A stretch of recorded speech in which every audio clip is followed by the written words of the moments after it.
We'll call today's hearing to order. The hearing is entitled the American Energy Initiative. This is actually the third hearing in a series that we're having on the broad discussion examining the domestic energy resources in our diverse energy portfolio. Our most recent hearing on Tuesday focused on China's, and we noted China's economic progress during the past 30 years has been possible because of a lot of reasons, but one reason that they've been really productive is that they're using an affordable, secure, and abundant fuel source, and that is coal. Not the only reason, but one reason, and they're using a lot of coal. China has become the largest energy consumer in the world and has helped China to become the United States' chief economic competitor in the global marketplace.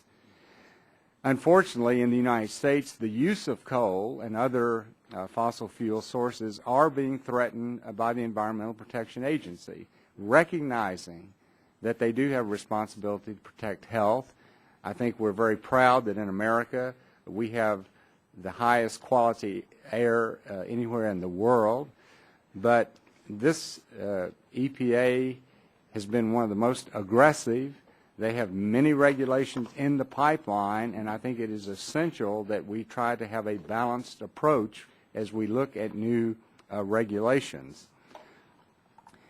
It is likely that some of these rules that are coming down, whether it be the Utility MAC, the Boiler MAC, the greenhouse gas legislations, the air transport rules, whatever it will be, we've talked to a lot of utilities, we've talked to a lot of businesses, and we know that there will be some shutdowns of some electricity and manufacturing facilities as a direct result of these rules. Others will be required to make costly upgrades to their units because they simply cannot comply on the aggressive timelines. And then another problem for many groups is just the uncertainty that's out there because of what will be required. I will say that EPA, for example, the utility rule proposed by EPA last month is estimated to cost the electricity generating industry $10.9 billion a year. EPA predicts that this rule alone will increase electricity prices as much as 7% in some parts of the nation. The air transport rule, they're expecting that that would increase electricity costs in some areas up to 3%. And I could go on, but one of the specific reasons that I'm delighted we're here today is because of this uncertainty of EPA and all the regulations that they're moving. My colleagues, Representative Sullivan of Oklahoma and Congressman Matheson, have drafted a legislation called the Transparency and Regulatory Analysis of Impacts on the Nation Act.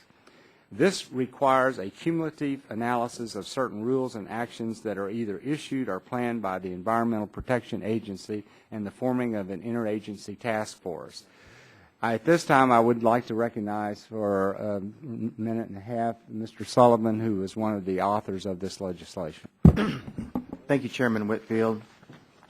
Thank you for holding this important hearing on a bipartisan discussion draft legislation, the Transparency and Regulatory Analysis of Impacts on the Nation Act of 2011, which I will soon introduce along with my colleague, Jim Matheson, to address the cumulative cost of 10 economically significant EPA regulations and actions. Many of EPA's pending regulations and actions will cost our nation billions, impacting everything from energy reliability, jobs, manufacturing, and global economic competitiveness of the United States. The TRAIN Act will conduct an in-depth economic analysis so Congress and the American people can fully understand how the EPA's regulatory train wreck will impact our economy. In fact, 8 of the EPA's proposed regulations cost a minimum of $1 billion to the U.S. economy. The time to address the full economic burden of these regulations is now. Specifically, the TRAIN Act would require a federal interagency analysis of the cumulative impact of certain rules and actions of the Environmental Protection Agency on global economic competitiveness, energy and fuel prices, and the reliability of U.S. bulk power supply. It would also look at the impacts of these regulations on state and local governments and jobs. Under this legislation, the Interagency Committee, not just EPA, will analyze the cumulative impacts of 10 economically significant rules and actions issued by the EPA. This analysis will help Congress and federal agencies develop a better understanding of how these regulatory policies are impacting America's economy as a whole. What will these regulations cost? EPA doesn't know and has failed to conduct a study of the overall cumulative cost of many of their regulations together, which is why this legislation is so important. We desperately need an honest accounting of EPA's regulations, which this legislation will accomplish. I look forward to hearing the testimony of our witnesses today, and I yield back the balance of my time. Thank you, Mr. Sullivan. At this time, I recognize the gentleman from Illinois, Mr. Rush, for his opening statement. Thank you, Mr. Chairman, and I want to thank all the witnesses for being here this afternoon. Mr. Chairman, we know that since the inception of the Clean Air Act, opponents of the bill have been exaggerating the cost of implementing the regulations associated with the bill, while downplaying the benefits that the new rules would bring. I'm afraid that today's hearing focuses on the Train Act may yet be another example of this type of shoddy accounting and shoddy performance. This bill would highlight the cost of implementing certain EPA rules, but does not take into account all of the benefits of these regulations, including enhanced public health, increased job productivity, or lives saved. This bill will also not take into account the positive impacts that EPA regulations have had on our economy, including spurring additional research and development of clean energy technologies, instituting higher fuel efficiency standards, and helping make the country less dependent on foreign oil. Unfortunately, for many of my colleagues, if the benefits of a regulation cannot be monetized, such as lives saved or job loss prevented, then they are written off as having no economic value. At this point, I'm not sure that this bill, as written, will really give an accurate cost-benefit analysis of EPA regulations. The Office of Budget and of Management and Budget examined 10 Clean Air Act regulations finalized in 2008, 2009, and 2010, and concluded that all 10 had benefits that exceeded costs by a ratio of 7 to 1 on average. During debate over the Clean Air Act, there were dire warnings that environmental regulation will kill jobs and lead to outsourcing overseas. Clean Air Act opponents falsely predicted that electricity prices would skyrocket if the 1990 Clean Air Act amendments were passed, when in fact electricity prices actually declined in the decade following 1990 by approximately 18%. While today we will hear that EPA regulations will cripple our economy and destroy our manufacturing industry, the U.S. Census Bureau conducted an annual survey of the U.S. manufacturing sector and found that pollution abatement operating costs were only 0.4% on average of overall manufacturing costs, including not just air pollution controls, but all other abatement costs combined. Peer-reviewed articles in top economics journals find little evidence that environmental regulations have dampened U.S. competitiveness or led to outsourcing.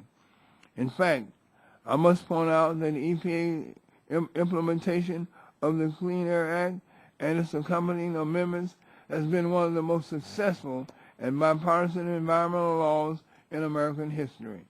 Additionally, EPA implementation of the Clean Air Act has been a stimulant to our economy, with estimates that it has generated as much as $300 billion in revenues and $44 billion in exports, while supporting close to 1.7 million American jobs by the year 2008. When both direct employment and indirect employment are taken into account, the environmental protection industry is estimated to have created a range of 3.8 million to 5 million new jobs. Promoting cleaner technologies through EPA regulation has the benefit of protecting our citizens with cleaner air while also creating jobs and investments for our economy. So, Mr. Chairman, I look forward to today's hearings and debate, and I will reserve judgment on this bill with hope that we're able to strengthen it moving forward. With that, I yield back the balance of my time. Thank you, Mr. Rush. At this time, I recognize the gentleman from Illinois, Mr. Shimkus, for 5 minutes. Thank you, Mr. Chairman. I think the basic premise of what we're trying to do is accept the premise that when you add regulations, you do affect jobs. And you need to balance those based upon the environmental impact, but there will be a job impact. And for those who live in Southern Illinois, we have yet to recover from the 1992 Clean Air Act amendments. Now, I've talked about this numerous times. We can debate the beneficial aspects of the Clean Air Act on toxic emittance.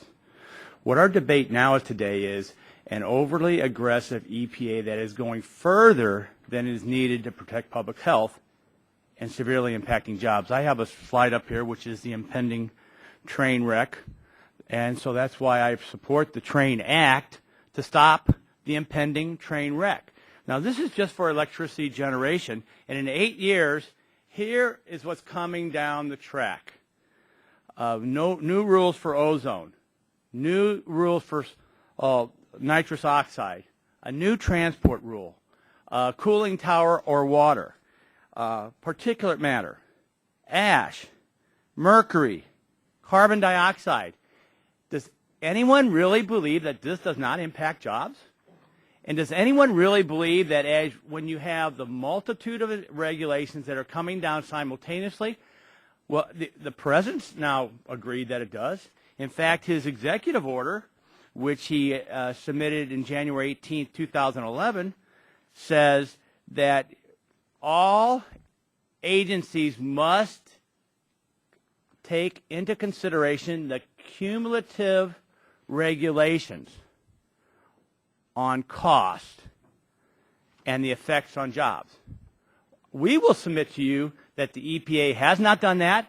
We will submit to you that there hasn't been good interagency review on any of these things, and we will continue to raise this debate that as you increase the regulatory burden. Now, I will defer to some of my Democratic colleagues who will say, yeah, we're going to create government jobs.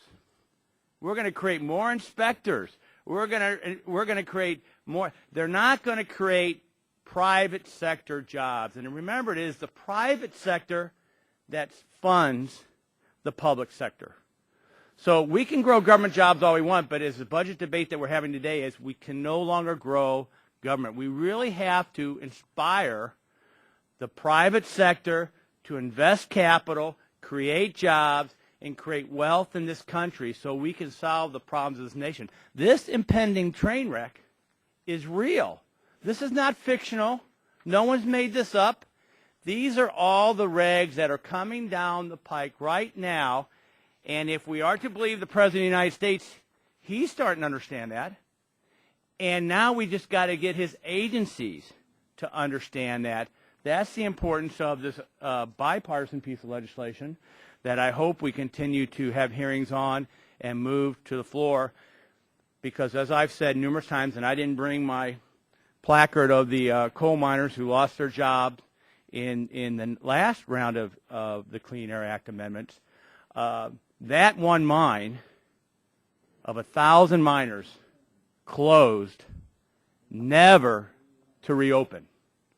Never to reopen.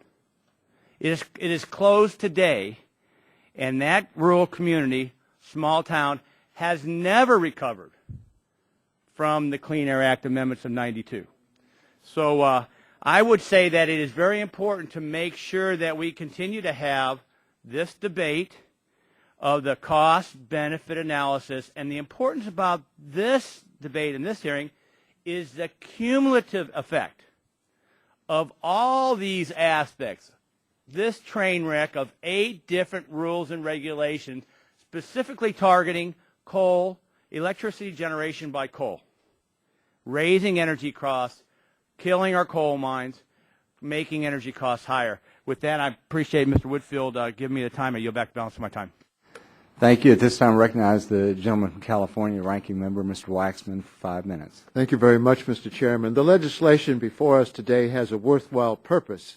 We should always try to understand as fully as possible the ramifications of federal laws and regulations. Where regulations have a cumulative impact, that should be understood as well. But it is important that we recognize the potential cost of over-analysis. We can reach a point where the cost to the taxpayers of additional analysis exceeds its value. Our goal should be to strike the right balance. We must also ensure that any analysis we require can be credibly executed. Ideally, we may want to know the effect of a proposed rule far into the future, but that may simply be too speculative an exercise to add value to the decision making. And we need to make sure any analysis is fair and objective. We can't look just at the costs of federal regulation without considering its benefits, just that we wouldn't look at only at the benefits without considering the costs. As we consider this proposal from these perspectives, I want to flag several issues. From a practical point of view, we need to make sure this bill is workable. In its current form, the legislation asks 12 administration officials and 1 industry representative to collect and analyze information about actions that may or may not be taken by state and local governments, including 110 state and local permitting agencies, and project the impacts of those actions 20 years into the future. They are supposed to do this without staff, without the authority to collect information, and within 30 days. Another issue to flag is balance. The draft requires an extensive analysis of regulatory costs, but we need to understand the benefits as well, so Congress and the public can get a balanced assessment of the value of the regulations. Further, we need to be mindful not to duplicate what is already being done. For every final rule covered by this act, the EPA has prepared a regulatory impact analysis to satisfy the requirements of OMB policy, executive orders, and statutes, including the Administrative Procedure Act, the Paperwork Reduction Act, the Regulatory Flexibility Act, and the Small Business Regulatory Enforcement Fairness Act. We need to make sure we're not requiring a redundant analysis.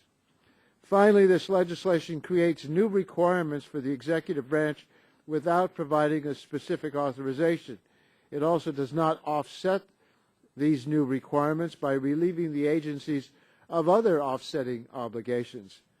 These are some of the issues that will be on my mind as we consider this bill today and in the weeks ahead, and I look forward to hearing from today's witnesses, and I hope this legislation can be improved through the committee process.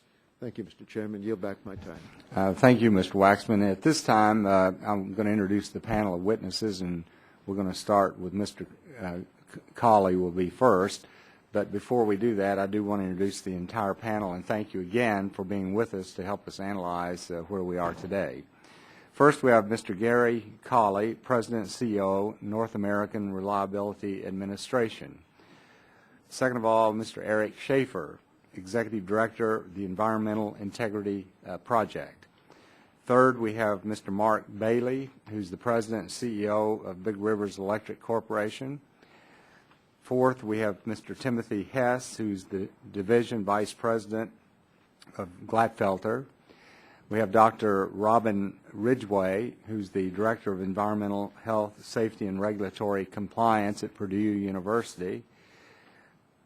Sixth, we have Ms. Rena Stenzer, who's the President of the Center for Progressive Reform. And then 7th, we have Mr. Scott Siegel, who's the Director of the Electric Reliability Coordinating Council. So thank you all for being with us. Each one of you will be introduced for a 5-minute statement, and there's a little panel on the table there, which hopefully you can see. It'll show you a yellow light when you have a minute left and red when your time's expired. So, Mr. Collie, you're recognized for 5 minutes for your opening statement. Thank you, and good afternoon, Chairman Whitfield, members of the subcommittee, and fellow panelists. My name is Jerry Collie. I am President and CEO of the North American Electric Reliability Corporation. I'm a graduate of the U.S. Military Academy, former officer in the U.S. Army Corps of Engineers, and I have over 30 years' experience in the electric power industry. I have with me today Vice President and Director of Reliability Assessments, Mark Lobby, and I would ask perhaps if there's technical questions on our report. He was the author of the report. I may request permission to call on him as needed. There are two words that resonate through everything that NERC does: reliability and accountability. Our mission is to ensure the reliability of the bulk power system through our mandatory standards, through our assessments, and by promoting a culture of a learning industry. We're accountable to the government, to industry, and ultimately to consumers for ensuring a reliable bulk power system. By assessing and analyzing historic, current, and future conditions, as well as emerging issues affecting the bulk power system reliability, NERC develops vital information for managing current and future reliability risks and for improving reliability performance. In the nearly 5 years since NERC was certified as the Electric Reliability Organization by the Federal Energy Regulatory Commission, NERC has made significant progress, particularly in the area of reliability assessments. NERC produces a yearly long-term report with a 10-year horizon, 2 annual seasonal reports for the winter and summer seasons, and special assessments as needed. These reliability assessments are conducted to provide an independent evaluation of industry's plans to ensure a future reliability of the bulk power system and to identify trends, emerging issues, and potential concerns. In October 2010, NERC released a report titled 2010 Special Reliability Scenario Assessment, Resource Adequacy Impacts of Potential U.S. Environmental Regulations. The focus of this assessment was to quantify the potential impacts of pending and planned EPA regulations on future resource adequacy. The report was intended to inform NERC stakeholders, industry leaders, policymakers, regulators, and the public so that sound and informed decisions can be made. It is NERC's responsibility as the ERO to assess and highlight bulk power system reliability considerations resulting from emerging system conditions or external events to ensure that suitable plans are put in place to ensure reliability. NERC scenarios addressed 4 rules under consideration at the time of our assessment: Section 316B, the MAC standard, CATER, and CCR. We evaluated both strict and moderate cases for each rule to provide sensitivities to the assumptions that we used. Because more than one regulation pertains to any given power plant, NERC performed an economic assessment of these regulations both individually and cumulatively in the aggregate. Some of the findings of the assessment based on the rules under consideration during our study include, for the strict case, for the strict scenario, up to a 78 gigawatt reduction in coal, oil, and gas-fired generation capacity could be seen based on resource plans existing at the time of the study. Section 316B would have had the greatest potential for impact on reserve margins. The EPA regulations, if implemented as planned or proposed at the time we completed our assessment, would create a need for prompt industry response and action to address future resource requirements. Without attention to these findings, the study identified bulk power system reliability impacts resulting from reduced reserve margins in certain areas of the United States. We believe the potential reliability implications of these regulations can be managed through timing, tools, and coordination. The timing of the industry's obligations for compliance with environmental regulations is the most important consideration. The industry needs both time and certainty of its obligations in order to act and make informed investment decisions. NERC identified a number of tools the industry and regulators have for mitigating the potential reliability impacts, such as advancing in-service dates of future generation and implementing more demand response and energy efficiency. The EPA, FERC, the Department of Energy, and state regulators should employ the entire array of tools at their disposal to moderate reliability impacts, including granting extensions needed to install emissions controls and add additional supplier demand resources as needed. Thirdly, industry coordination will be vital to ensure retrofits are completed in a way that addresses all of the operational challenges. Since our study, the EPA has issued proposed rules for Utility MACT and 316B. NERC is reviewing the proposed rules, and if there are significant differences from our 2010 report, an assessment would likely be provided in our annual assessment released in November. NERC will continue to monitor the implications of the EPA regulations as greater certainty emerges around these industry obligations and our requirements. And I thank you for your interest in NERC's findings and its report, and I sincerely appreciate your interest in reliability and the opportunity to answer your questions today. Thank you. And thank you very much. And you recognize Mr. Schaefer, 5 minutes. Thank you, Mr. Chairman and members of the committee. I'm Eric Schaefer, Director of the Environmental Integrity Project. We advocate for more effective enforcement of environmental law, and I also served at EPA as head of the Office of Civil Enforcement until 2002. I'd like to briefly summarize my testimony and then maybe cover a couple of points I've heard so far in the hearing. The regulations that are the subject of the bill, the object of the bill, have already been exhaustively analyzed. The regulatory impact analyses are dense documents. They're available for anybody to review. And if people want to aggregate those costs, the information is there. I do understand the importance of bringing jobs back to communities and holding on or hopefully rebuilding manufacturing in the U.S. That's obviously a very important goal. I have heard a lot of mention of balance, and I have to say that a bill that would require the government to consider the costs but not the benefits of regulations really doesn't seem to meet a balance test, at least on the face of it. So I hope you will consider that as you proceed. Second point I want to make is we've heard about train wrecks. I'd like to suggest that these rules are more like a set of creaky hand carts that are finally lumbering across the finish line, in some cases decades after they were supposed to have been put on the books, and I'll give you some examples. And this gets to the issue of time, we need more time. Again, these laws have been on the books forever. We have very competent counsel for industry that can read the deadlines and understand what it is they've had to do. EPA made a decision to regulate hazardous air emissions from power plants in December of 2000. Under the Clean Air Act, those standards should have been met no later than December of 2005. We're now looking at compliance in 2015, so that's 9 years later. Industrial boilers, deadline 2004 in laws written by Congress. Emission limits will have to be met in 2014. So that's about 10 years after the congressional deadline. 1984, the Congress, told EPA to do something about coal ash. We're still waiting for an answer 26 years later. The intake rule that we're talking about, when were those standards due? 1977, back when I still had hair on my head and was still just getting out of school. So these are very old rules. And the image of speeding trains, to anybody who's sort of ground away on these regulations over the decades, just doesn't fit reality. The industry's had lots of time to plan.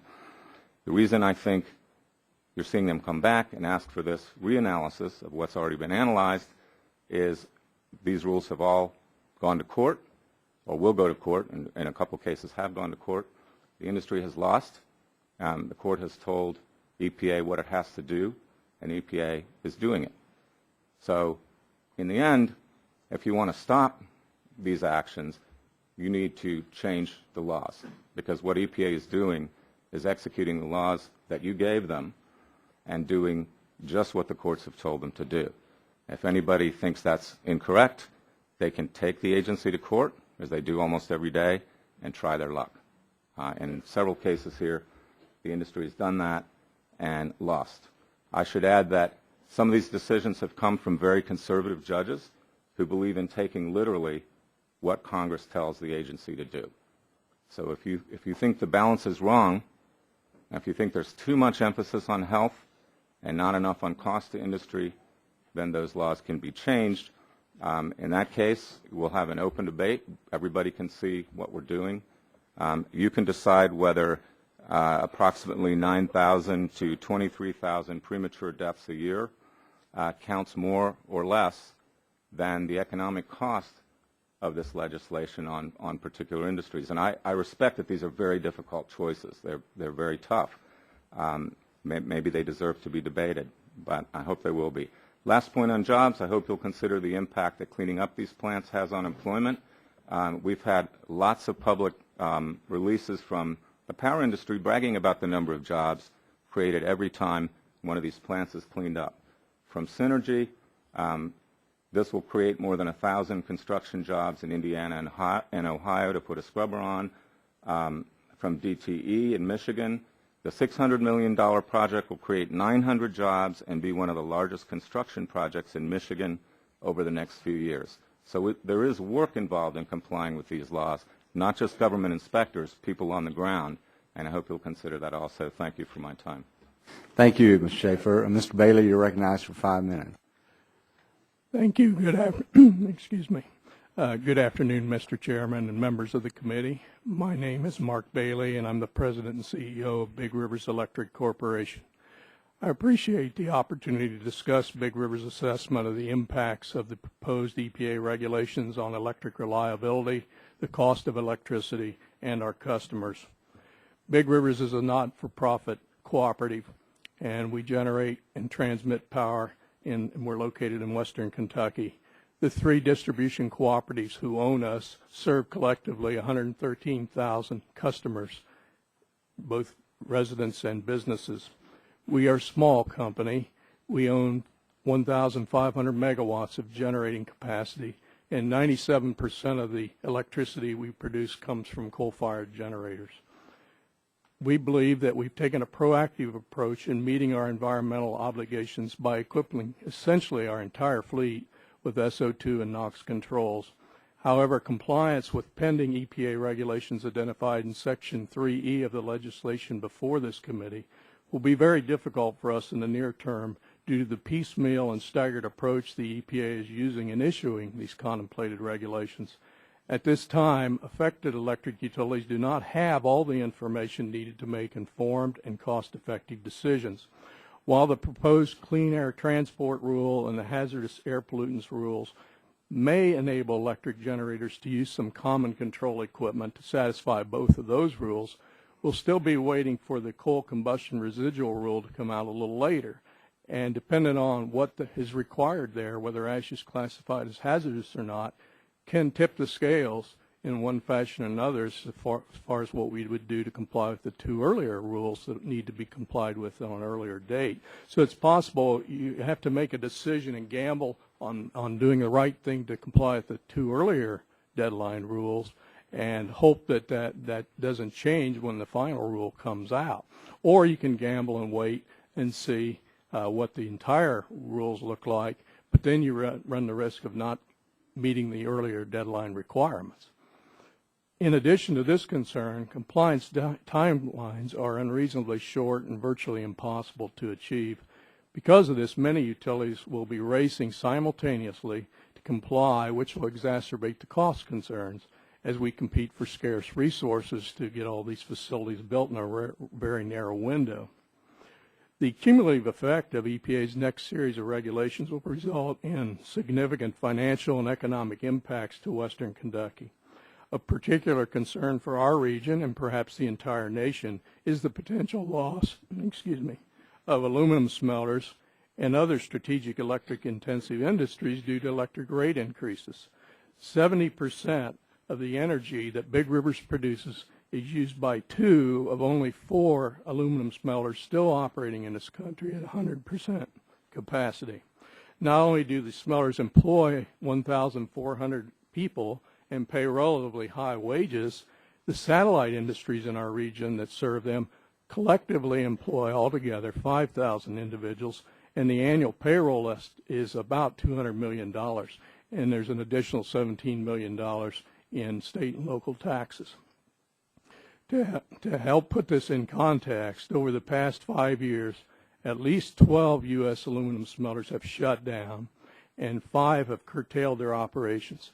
These actions are largely attributable to rising electricity rates along with global competition.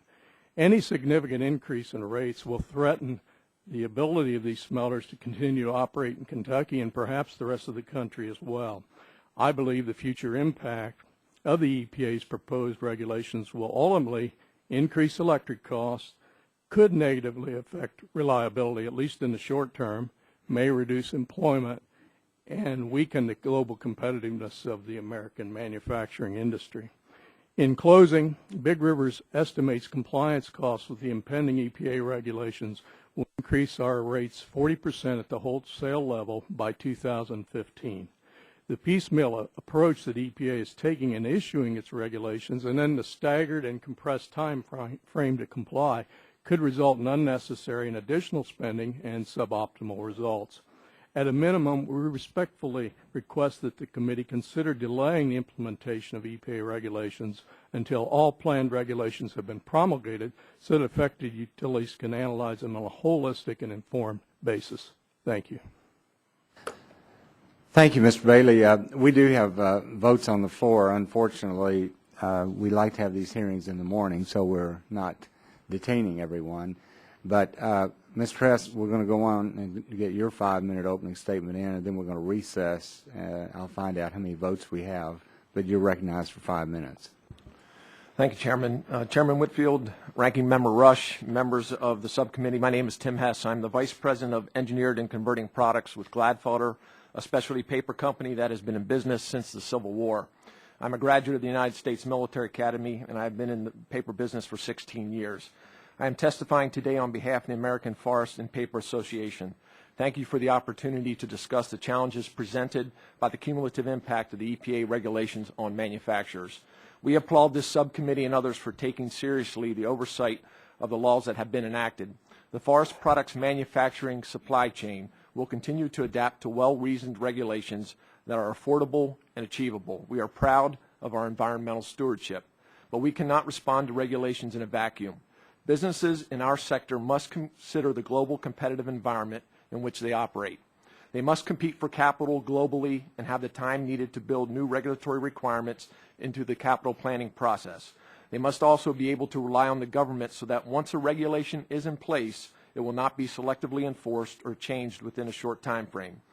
Paper and wood products manufacturers are facing over 20 major regulations from EPA's Clean Air Act program alone. The pace and volume of regulation is not sustainable for the agency, the states, the companies that are required to meet them, or the Congress whose obligation it is to provide oversight.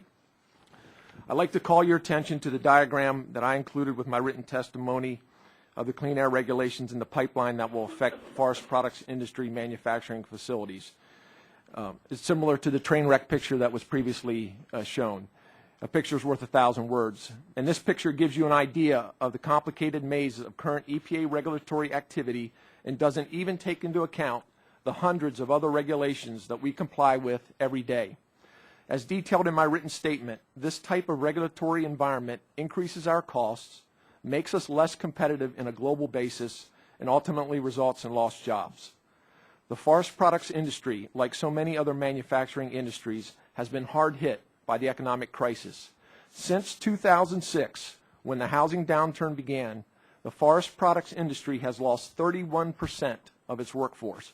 Nearly 400,000 high-paying jobs, largely in small rural communities that can least afford to lose them. The closure of a mill in a small town has a significant ripple effect when that mill is the largest employer and a major contributor to the local taxes and community programs. Here are a few of the many regulations we are concerned about. Boiler MACT. EPA's recently finalized Boiler MACT rule will cost our industry alone well over $3 billion and continues to ignore what real-world, best-performing boilers can achieve over the range of normal operating conditions. And while Congress authorized EPA to adopt a health-based performance approach to target controls for certain emissions below the level of concern, EPA decided not to use this authority and reversed its previous precedent. EPA is also considering redoing the pulp and paper MACTs issued a decade ago, even though MACT is supposed to be a one-time program, and we are concerned that this could add an additional $4 billion in capital cost beyond Boiler MACT. The National Ambient Air Quality Standards, known as NAAQS, program has greatly reduced emissions of criteria pollutants, yet further tightening is underway. Even before the latest ozone standard has been fully implemented, EPA is tightening it further, 2 years ahead of the usual statutory schedule. Collectively, the revisions of all the NAAQS rules could cost the forest products industry over $8 billion in capital cost. These constantly changing air quality regulations do not allow me and my management team to make rational, long-term decisions about capital spending, particularly for projects that do not return profits to the bottom line. We applaud the subcommittee's efforts to shine a light on the impacts of the EPA regulations.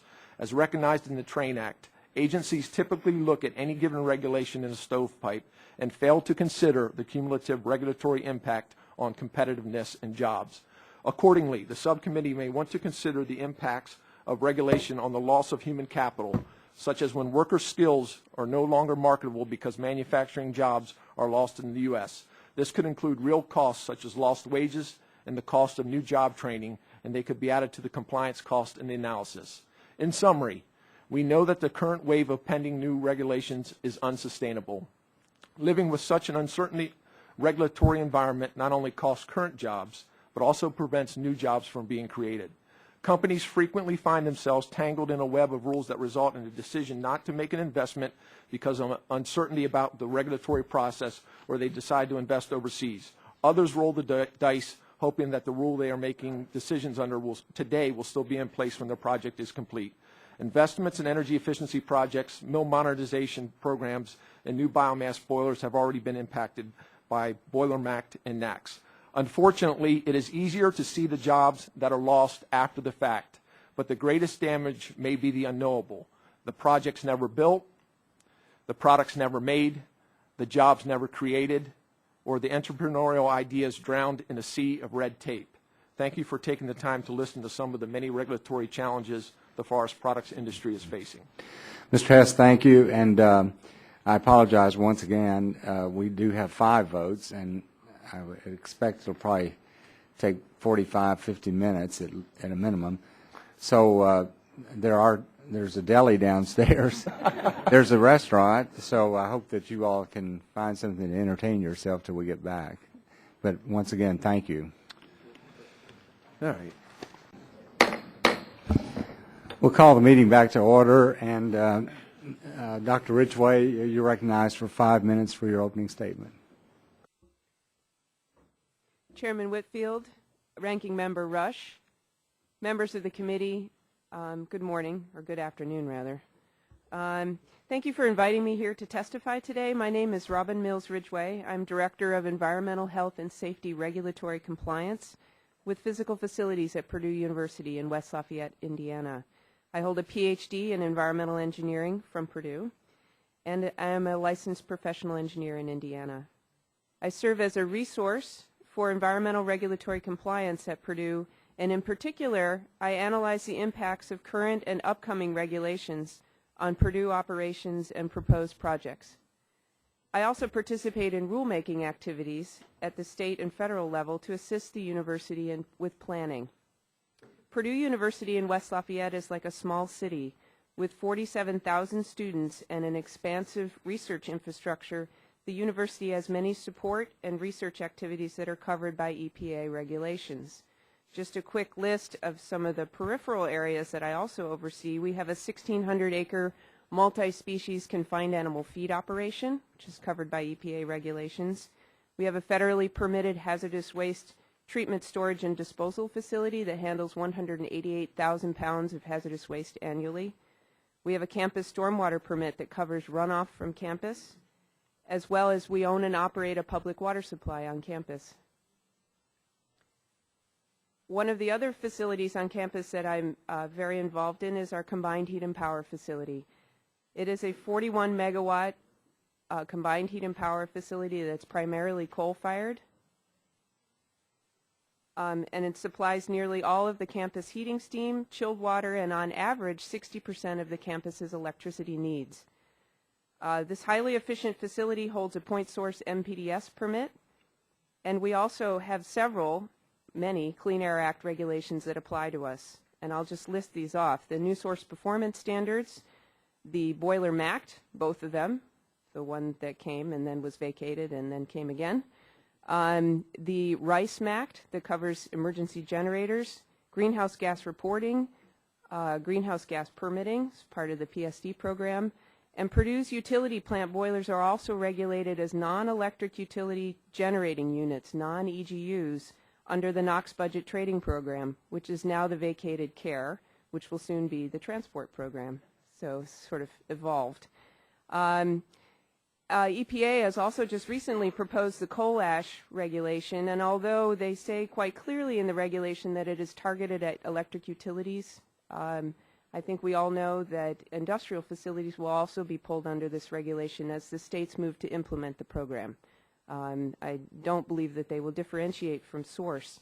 A core part of my position is monitoring regulatory developments and apprising the university administration of impacts, or more often, projected impacts for planning purposes.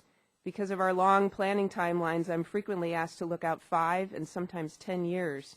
I try to predict with as much certainty as possible to make sure the administration understands the full spectrum of potential impact. As uncertainty increases, the impact spectrum broadens.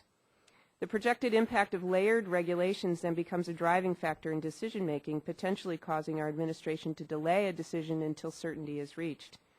We recently canceled a clean coal boiler project that is a good example of this potential outcome. The project followed a multiple-year planning timeline, which is typical of large capital projects at a state university. By the time the project was to be commenced, the regulatory landscape had changed, and the likelihood of future regulations caused the Board of Trustees to actually cancel the project in February of 2011. The piling on of regulations impacts continuance and expansion of highly efficient district energy, whether it be biomass, clean coal, or natural gas, combined heat and power. Protection of the environment and enhancement of energy supply takes a menu of approaches. Each facility and location is different.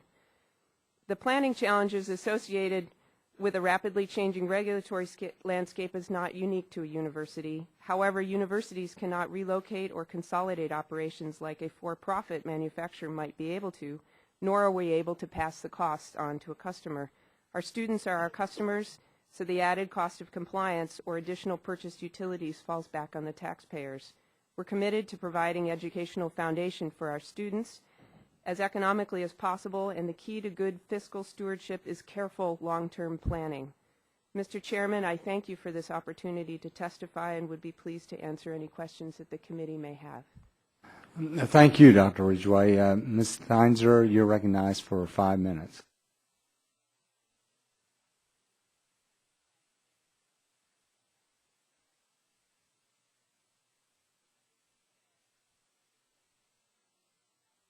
Committee to conduct a breathtakingly ambitious analysis of how regulations required by Congress might affect energy prices in the United States in 2030. A crystal ball might well prove more effective in deriving these estimates. For reasons that are left a mystery but seem amazingly misguided, the legislation ignores the benefits that would be achieved by the targeted regulations. Rules to protect public health and the environment most definitely do not have the effect of sweeping money into a pile and setting it on fire. Rather, they save the lives of millions of people, prevent many more millions from getting sick or becoming sicker, and preserve the irreplaceable natural resources without which human life would be impossible. Omitting benefits is akin to assessing our country's well-being by carefully counting its GDP in dollars while ignoring whether Americans have a life expectancy over 50, are well enough to go to work or school, are able to take care of each other, enjoy our leisure, or leave a sustainable world for our future, for our children. The Clean Air Act amendments targeted by Train are uniformly recognized as a wonderful economic bargain by experts from the right to the left of the political spectrum. According to EPA's very conservative numbers, clean air rules saved 164,300 adult lives in 2010 and will save 237,000 lives annually by 2020. Last but not least, the TRAIN Act targets EPA's proposed coal ash rule. My testimony includes a chart showing the coal ash disposal sites in the districts of the members of this subcommittee, and I urge you to take a look at it. Some of you have coal sites that are high hazard. It's very ironic that most of the witnesses on this panel today have been talking so much about uncertainty. The TRAIN Act is founded on uncertainty and unknowability. Most of the calculations must be completed by August 2012, a date preceding by a few weeks the national presidential elections. The studies are so ridden with uncertainty that their numbers would be not just meaningless but deceptive. The only silver lining in this quixotic effort is that it should remind Americans of the hard lesson we learned when Wall Street crashed. Alleging large numbers derived from complex calculations as facts, then wrapping them up in a glossy binder, does not make the numbers or the facts either true or reliable. Imagine for a moment that you could muster a meeting of the most sophisticated and knowledgeable experts on global oil prices. Throw in climate scientists, military experts, geologists, and the leaders of the 10 countries with the largest deposits of oil, natural gas, and coal in the world. Now ask what the wholesale and retail costs of these fuels will be in 2030. You would get laughter, shrugs, and protestations of disbelief that you are serious. Over the last several weeks, we've seen popular uprisings course across the Middle East, sending gas prices through the roof. No one knows how these deeply rooted social cataclysms will play out, and they are likely to play a far more significant role in determining energy prices 10 or 20 years hence than the projected costs of an EPA regulation that has not even been proposed yet. And this legislation would cover rules that have not even been proposed yet. The legislation makes the job of knowing the unknowable impossible, and it is also is likely to result in exceptionally burdensome requirements on the private sector and state and local governments. In fact, I would call it in some ways the great-grandmother of all unfunded mandates. Only private corporations have the information that is needed under this regulation to determine what projects have been organized and are proposed that will be affected by changes in energy prices. And the studies that are required cannot be completed without their help. Thank you. Thank you. Mr. Siegel, you're recognized for 5 minutes. Thank you. Let's do this right. There we go. Thank you, Mr. Chairman, members of the subcommittee. I'm Scott Siegel, and I'm director of the Electric Reliability Coordinating Council. I'm also a partner at the law firm of Bracewell Giuliani. It's my pleasure to be with you. I believe it is still this afternoon. The power sector, on whose behalf I'm here today, faces a wave of overlapping regulations. Even EPA admits that the Utility Act, for one example, costs at least $10 billion annually, making it one of the most expensive rules in the history of the agency. Credible analyses have found cost estimates literally an order of magnitude higher. But of interest to this subcommittee, while Utility Act is quite serious, is that EPA also has or will promulgate a broad series of new rules in the immediate future with compliance deadlines on or before 2015. These rules include greenhouse gas limitations, ash and other residual limitations, national ambient air quality standards for SO2, NOx, SOx, ozone, particulate matter, a new transport rule, cooling water intake rule under 316B, and discharge limiting effluent standards under the Clean Water Act. Most administrations feel like it's a good day at the job when they seek to change one national ambient air quality standard or maybe two over the course of a 4 or 8 year administration. But that's regardless of whether we're talking Democratic or Republican administrations. This administration thinks it's a good day at the job to do 5 simultaneously. So it is very important that we take a look at overlapping impacts. A recent ICF International analysis of pending and promulgated EPA regulations for the power sector, which I've asked to have placed in the record, shows that when a complete environmental future is analyzed, over 150 gigawatts of coal, half of the U.S. coal fleet, are at risk of being unavailable in 2015 for needed energy and required reliability due to insufficient time to install controls or replace generation.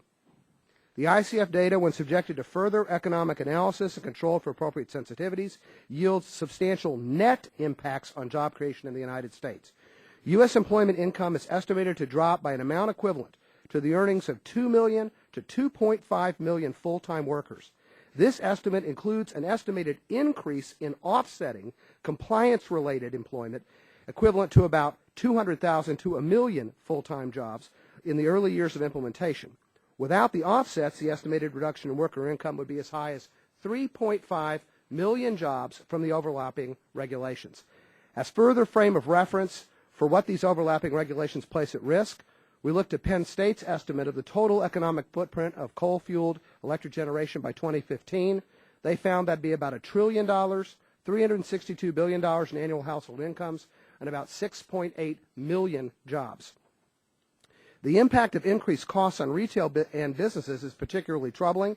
Again, referencing the ICF data, particularly in certain regions, retail electricity price is estimated to increase by 20 to 25%. The average U.S. household is estimated to lose buying power of up to $500 per year.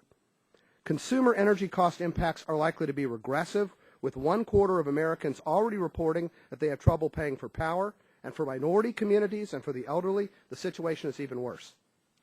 Certain sectors of the economy have become increasingly sensitive even to minor changes in the cost of electricity. You heard from a university a moment ago, but the healthcare sector itself also finds that provisions of almost all services are related to energy costs, with hospitals using twice as much electricity per square foot than comparable office space. And this is not a highly hypothetical EPA air model. This is the bills that our healthcare sector actually pays. Some have claimed that the suite of power sector regulations will stimulate new investment in technology of various descriptions, so-called green jobs. However, the data cited above demonstrates these are temporary job gains and still create a deficit of up to 2.5 million jobs. But in any event, it would be foolish in the extreme to believe that heavy regulatory burdens have ever been truly conducive to business confidence, investment, or job creation. Recent experience in Europe demonstrates that for every 4 green jobs created, 9 higher-paying industrial jobs are lost. By 2015, the coal-fueled power plants in the U.S. will have invested as much as $125 billion in advanced emission control technologies. And success to date has been clear. The U.S. electric power sector has reduced its emissions of NOx, of SOx, and a 40% reduction in mercury. However, as in 1998, the agency still can find no direct, additional, or incremental health benefits associated with the reduction of non-mercury HAPs, which is the major cost driver within the utility MAC proposal. What can be done? President Obama himself, in his January executive order, called upon agencies to take into account the cost of cumulative regulations, which is precisely what the TRAIN Act does. It'll be an excellent tool to prevent EPA from hastily adopting guidelines and regulations without careful consideration of their actual benefits and economic impacts. If it is true that these rules are such a great bargain, then nobody on this panel should have anything to fear from looking at their cumulative economic impact. To the extent people oppose looking at cumulative economic impact, I would suspect they believe the number will be quite high. Thank you very much. Thank you, Mr. Siegel, and I thank all of you for your opening statements.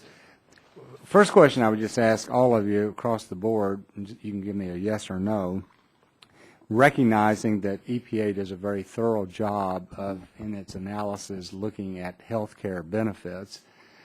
I would ask you, each one of you, do you think it would be beneficial to have an analysis made by some independent agency of the cumulative economic impact of regulations coming out of EPA that are identified in this legislation? Mr. Collie. Chairman Whitfield, I do believe the electric power industry would benefit from comprehensive review. One of the challenges of maintaining a long-term reliable bulk power supply is having some amount of certainty to commit resources. It takes Right. sometimes 4, 6, 8 years to site and build generation. Would you believe that it would be a benefit then? Yes. Okay, Mr. Schaefer. I can't object to the concept. Intuitively it makes sense. The question is whether it will delay issue of rules that have been overdue for so many years, and whether the cumulative benefits will also be considered. Thank you. Mr. Bailey? Yes, I do, sir. Mr. Hess? Yes, sir, I do. Dr. Ridgeway? Yes, I do. Ms. Steinzer? No, sir. Mr. Siegel? Yes, and I just wanted to say one thing about whether or not it can be done or whether it be too hard to do. I've talked to former EPA air administrators and former general counsels of the agency who assure me this type of work is available to them, could be done, and we could proceed and do this work, but we don't do it. Thank you. Now, Mr. Bailey, we've heard some comments today, which is understandable, that anytime industry hears about a regulation, they're going to be impacted about it, they immediately start complaining about the cost of this new regulation and the jobs that will be lost, and paint a very sad scenario. You're out there every day dealing with this issue. It's your responsibility to run this electricity company, producing electricity. Why, with the unprecedented activity of this EPA, one regulation right after the other, why is it so difficult for you as a CEO responsible to comply with these kinds of regulations? Why is it so difficult? Well, clearly, we want to keep the rates low for all our customers. We're not profits, so we're not trying to make profits on increasing our rates. But we are rate regulated in Kentucky. Cooperatives are. We're regulated by the Public Service Commission, and rates are not adjusted until after you make the investment. And if you make investments based on what you know at one point in time, and it's later found as different rules have come out that was an imprudent decision, it's impossible to recover all that investment, if any of it. So clearly that would be money that was not well spent from that standpoint. So one of your big concerns is you invest money and then you realize that the regulation has been changed again, or it is changed again, and then you invest again. Is that what you're saying? Yes, it'd be very difficult to go to a board of directors and say we need to invest hundreds of millions of dollars and say we're not quite sure whether this will solve the requirement or not. And do you view the air transport rule more of an obstacle for you than, say, the Utility Act, or how do you look at those two? Well, the transport rule, as it appears now, and of course the rules aren't finally promulgated, but it appears that will be required to comply beginning in 2012 and 2014. The time does just not permit us to make the capital addition. So basically we'll have to reduce generation. And how serious is your concern that your biggest customer, those aluminum smelters, they are your biggest customer? Yes, sir, they are. How concerned are you that because of the increase in price of electricity that they may actually close up and leave? I'm very concerned. As you look at statistics over the years, I think there were 34 smelters in this country in 1978. Now we're down to about 9.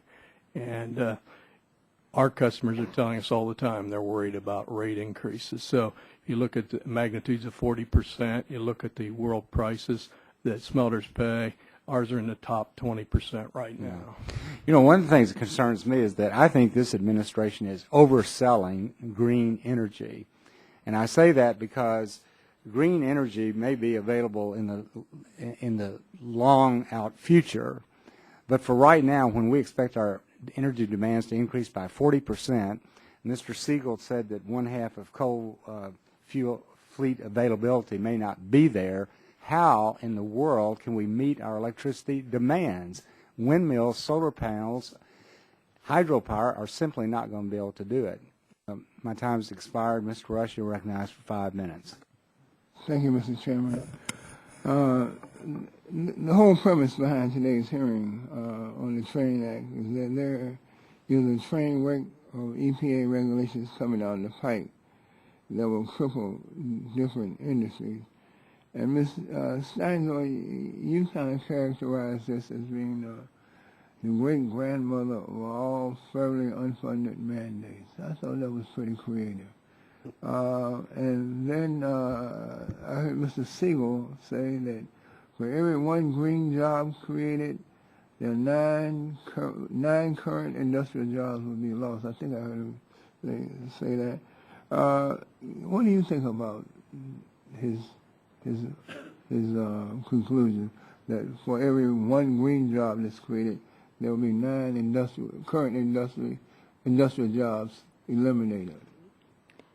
I have no knowledge of what study he's talking about, and perhaps he could enlighten us. I will say that we have done a very close examination of a study known as Crane and Crane, which is cited a lot by the Small Business Administration, and claims that there will be about $3 trillion regulations will cost. And among other things, that study includes the time people spend filling out their tax returns. It is based on a opinion poll in countries that rated whether they were a favorable environment from a regulatory perspective. It was never intended to be used as a foundation for mathematical characterization like that. So I would say that every time we have looked at a study that gives numbers with that kind of pinpointed precision, when you look a little bit beneath the assumptions that go into those numbers, you find that they're dramatically overstated. And happy to look at the study that Mr. Siegel was referring to. Yeah. Will there be any financial costs, in your opinion, associated with implementing this act and creating yet another committee to study these rules that EPA has already studied and mandated by the law? And maybe you can answer this: what is the cost financially, and is it paid for as mandated by the new rules of the House? I actually think that it would not satisfy. There has been no analysis of what the unfunded mandate would be on state governments, but also private sector, everybody sitting at this table.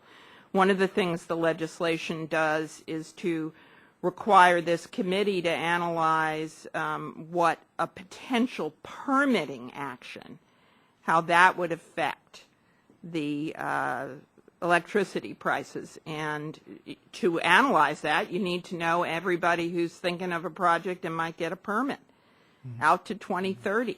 And the only way to do that is to ask them. So I would expect everyone at this table to be receiving an except for me, of course, and Mr. Schaefer, to be receiving an information request for this committee. And if they don't, then the number is going to be a stab in the dark, which is really the problem with it. Very expensive, and yet won't be accurate.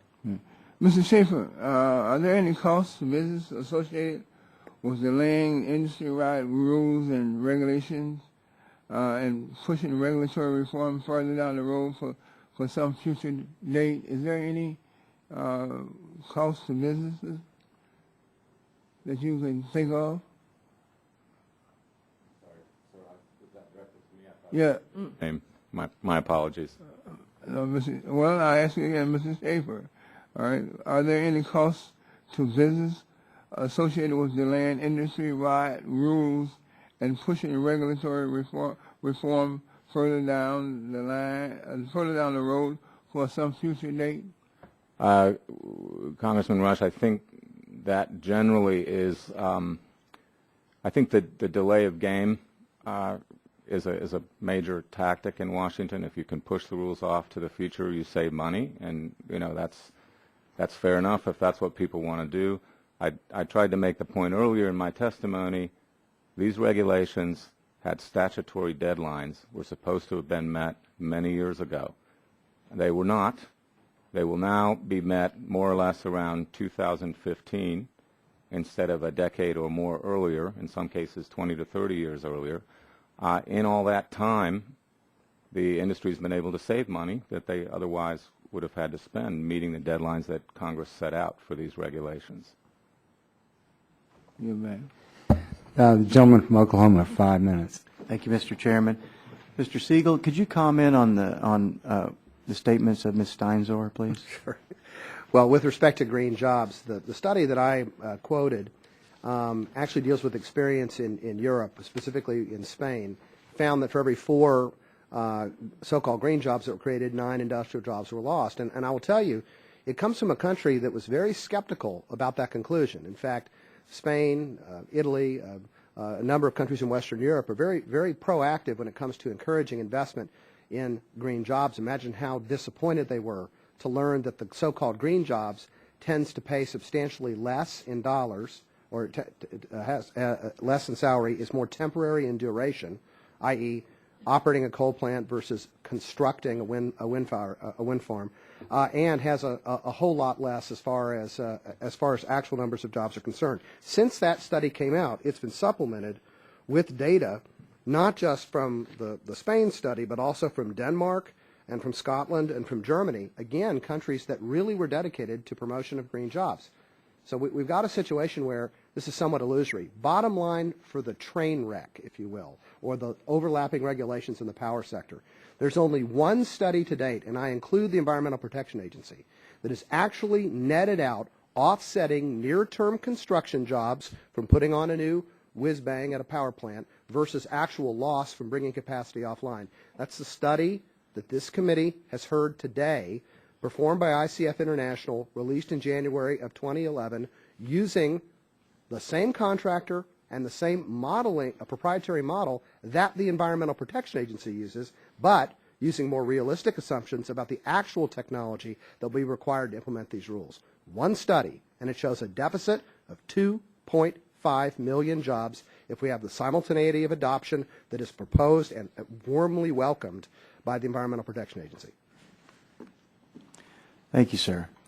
Mr. Collie, what could people expect to happen when the reliability of electricity supply is low? In the worst case, Congressman Sullivan, when we have a shortage of supply, we end up with rolling blackouts and those sorts of things. Usually the industry is planning ahead to make sure that there's an adequate supply, but things like extreme weather and conditions can create shortages.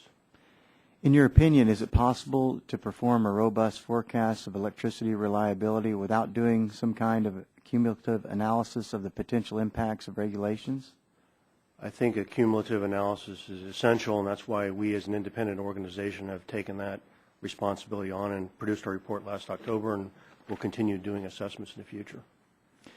Also, given the responsibility that has been given to the NERC to ensure the reliability of the bulk power system in North America, would NERC consider it sufficient to look at the impact of regulations one by one instead of in a cumulative analysis? If not, why not?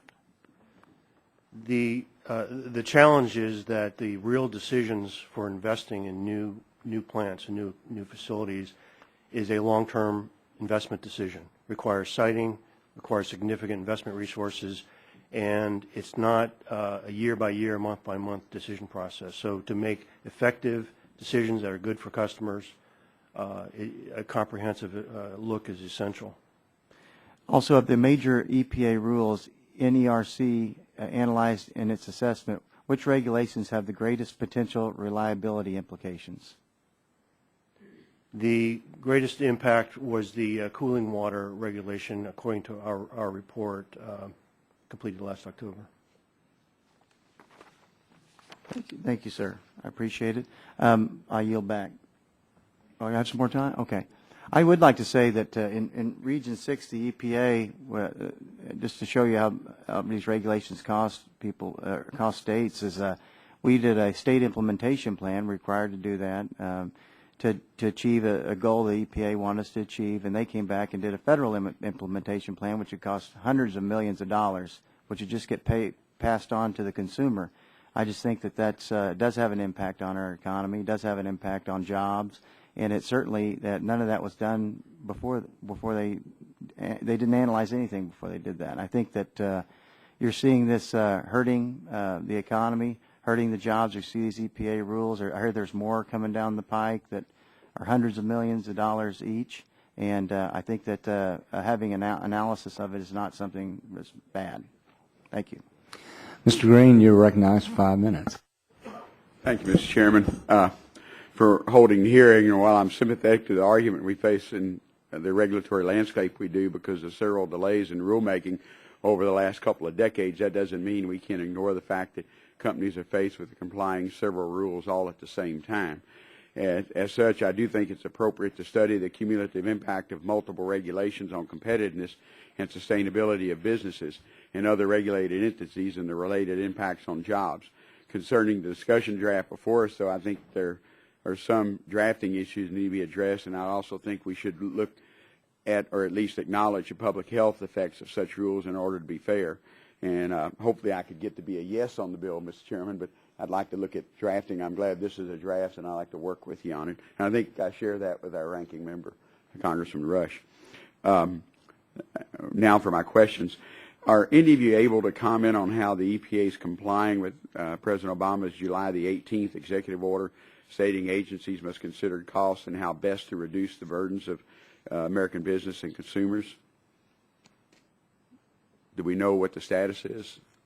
Scott? Well, I'll tell you this much. The agency has asked for folks to file comments, and so there's an open process there, which is good, and people will file comments on it.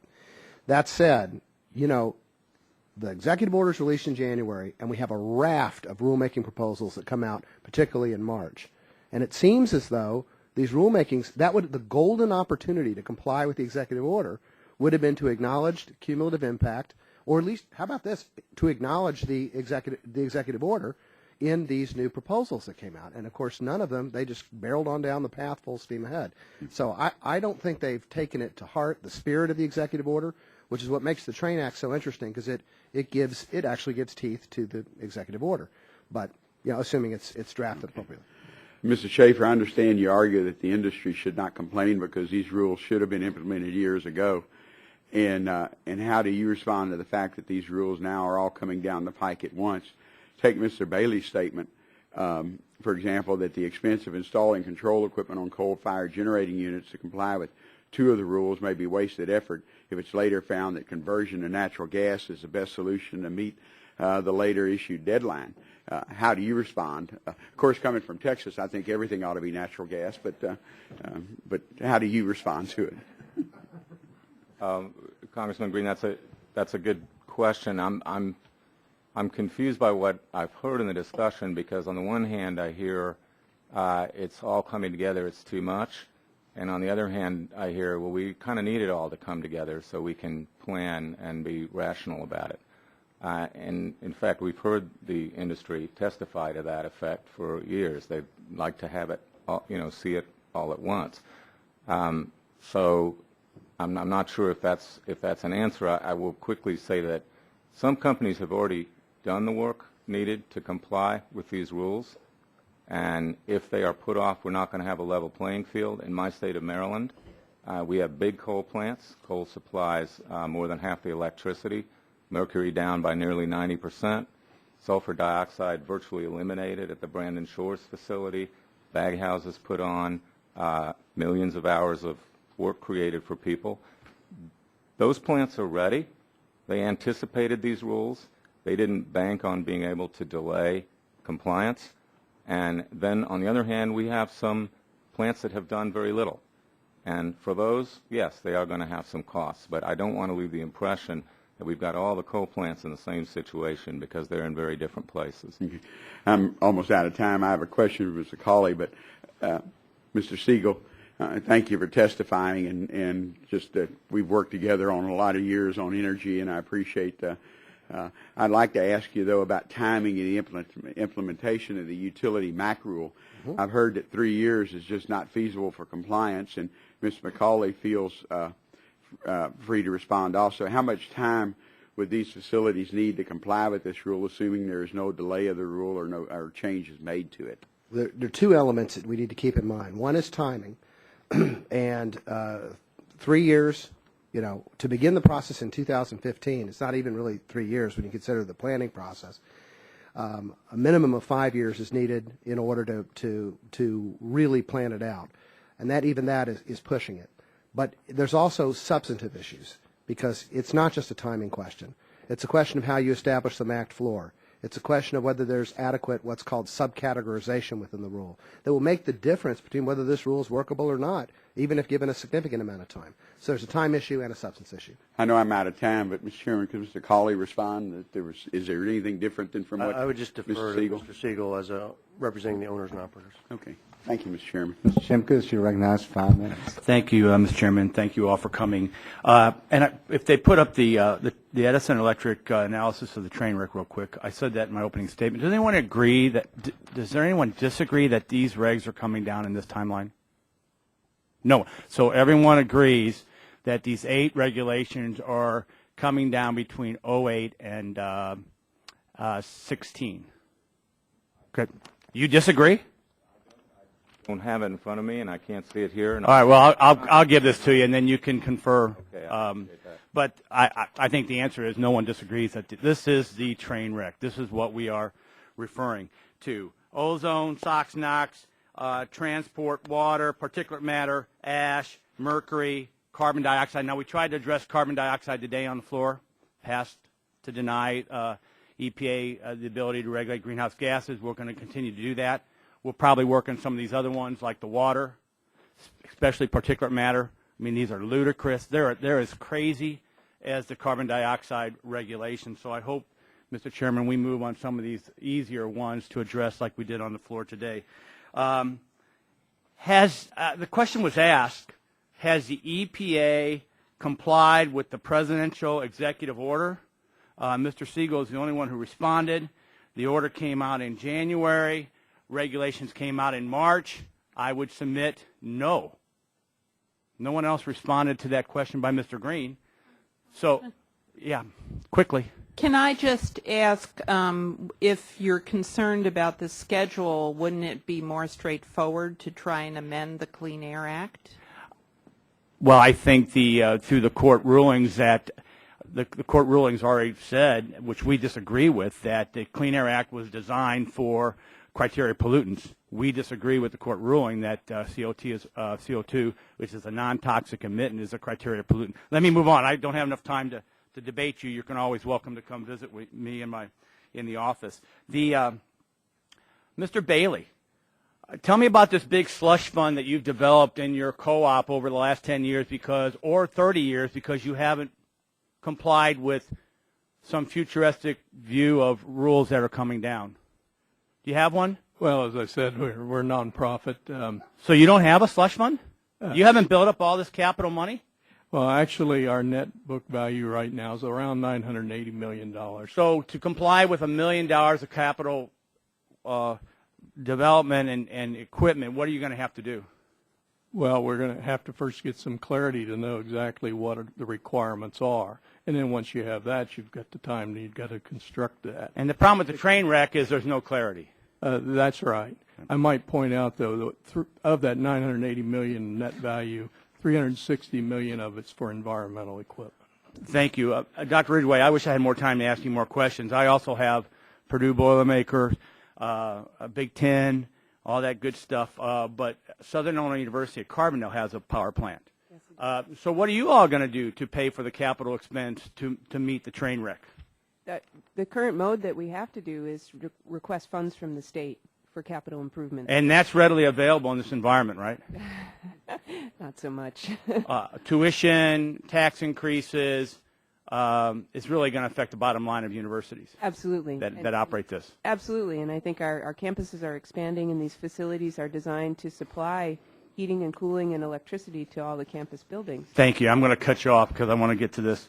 Mr. Schaefer, you, Ms. Claudia Rogers testified in Small Business Administration yesterday on the House Committee on Oversight, and she says EPA now has a complete, it's right here, EPA now has a completed regulatory process which has or will soon subject small businesses to the burden of Clean Air Act permitting, a burden that the tailoring rule has failed to address for some and is only delayed by a few years. Throughout the rulemaking process, our office has informed EPA that it should adequately consider the impacts of this program on small business. I'd like to submit this for the record. You've testified that the administration has exhaustively reviewed this. Did you not? Yes, I did. Isn't the Small Business Administration part of the administration?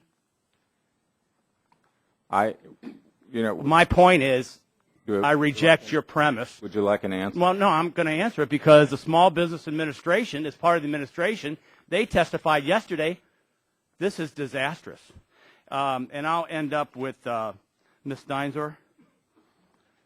You've been before us before. Just briefly, I'll just say, you say it's a crystal ball to be able to project cost, although you testify that the health benefits that go out to 2025 can be made. So which is it?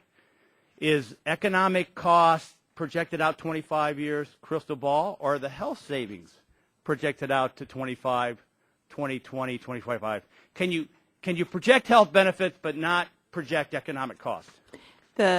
Which is the real crystal ball? The health benefits have to do with rules that have already been promulgated. Your legislation deals with rules. You say we can't project economic costs 20 to 25 years out? When you have a final rule, you can, but your legislation covers. You can't have it both ways. You can project out to 2025.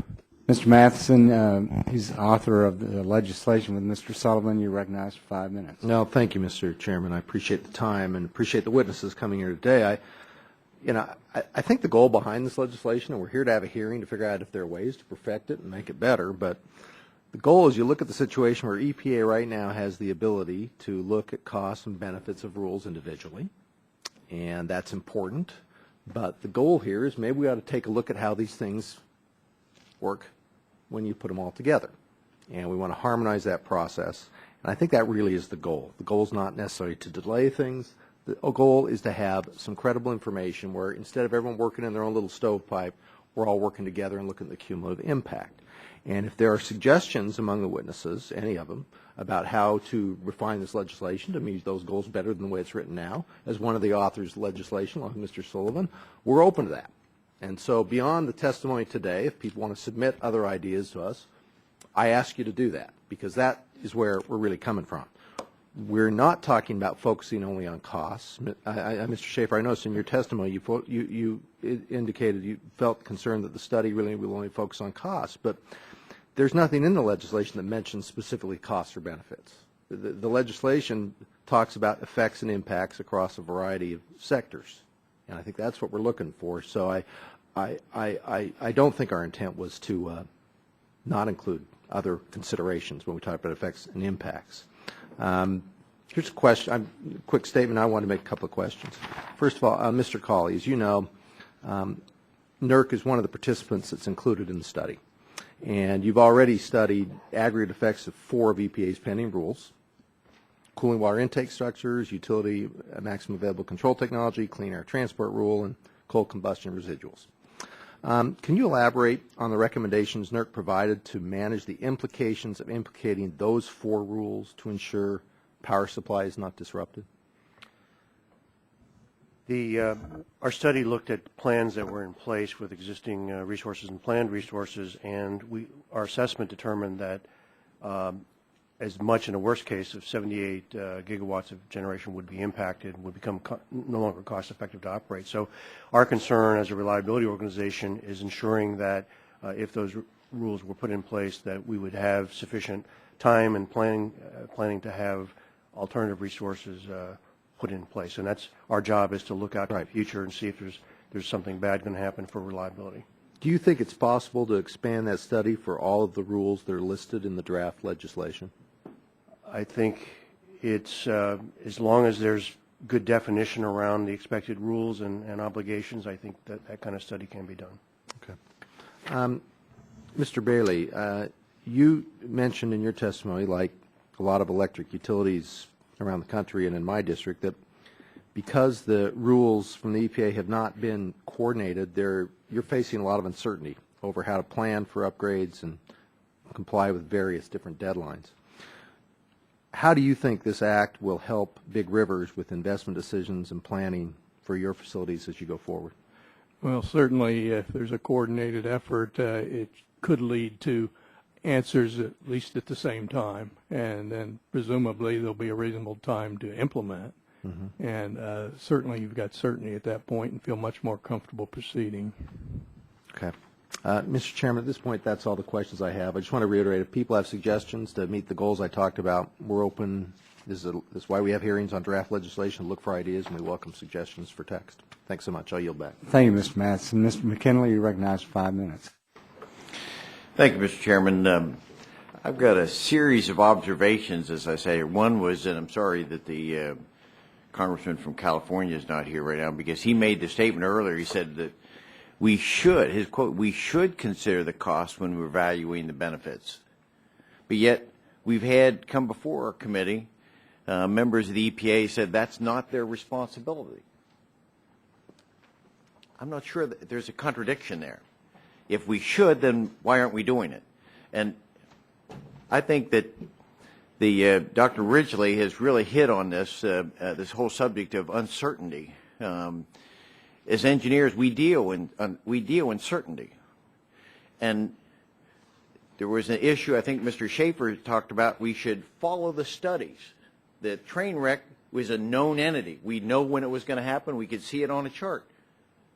But yet, here are two reports that show the uncertainty with this. Is that, and I'd like to enter these in the record if I said to admit these. These are reports that were done in '93 and 2000 that said, for example, fly ash is not a hazardous material, but yet the EPA is going to impose that. That's the uncertainty we're talking about. You can have a schedule, but when you're dealing in the real world, where the EPA rejects its own studies and does this, I just find it unconscionable.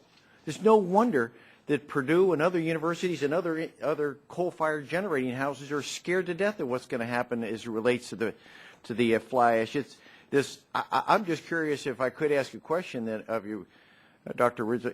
How much money is that going to cost Purdue by not being able to implement their project? The boiler project or for the coal ash? Coal ash. From the coal ash standpoint, and we generate coal ash right now, but our Yes. current cost for handling that material right now is about $300,000 a year. If EPA goes and classifies that material as hazardous waste, it increases our cost to $25 million a year to dispose of that material. Think about it. But yet, that's the frustrating part here, is to sit here as a new member and hear these people come up and say that we're not supposed to consider the cost. Where is that $25 million going to come from? Is it student fees? Is it going to be increased taxes? I'm just amazed at the insensitivity to people about these cost issues of what they would be. But go to the boiler issue. How much more is the boiler, by not being able to, you were going to put a new boiler in, new high efficiency unit in? Yes, we were going to add capacity to our existing combined heat and power facility. It was a clean coal technology boiler, and because of regulatory uncertainty, we have not moved ahead with that project. So we still have to provide steam to campus, and we still have to provide chilled water, and we'll be purchasing more electricity because we'll be unable to generate that power in-house, which is what we historically had been able to do. And I don't have the specific numbers, but I can certainly get that to you later. Thank you. I think you've gone right to the core of this train wreck, the uncertainty that's swirling around. We're seeing companies who use fly ash in concrete as an additive. They use fly ash in drywall manufacture, and they're scared right now. They don't know what to do. Everyone's frozen in place because of the uncertainty of this regulatory activism from the EPA. Companies are afraid to do anything with it. So what we're going to wind up doing is we're either going to lose jobs, we're going to spend a lot more money, and we're just going to cause people concern. And I don't think that's our mission here in Washington to do that.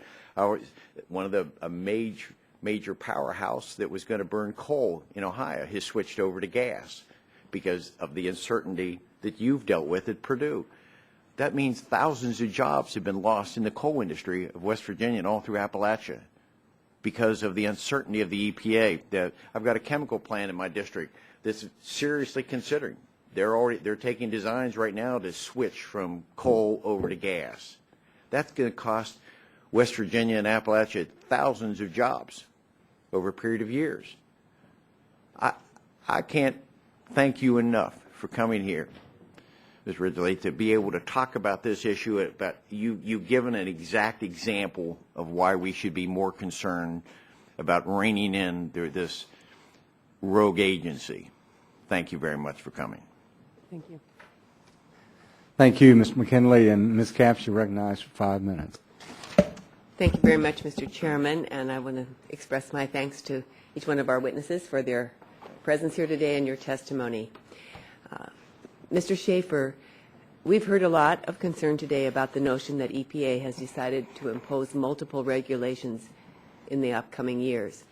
But as you point out, these regulations are long overdue, and industry has had years to plan to meet. And there's no surprises here. That there's been plenty of, or a lot of time to plan to meet these requirements.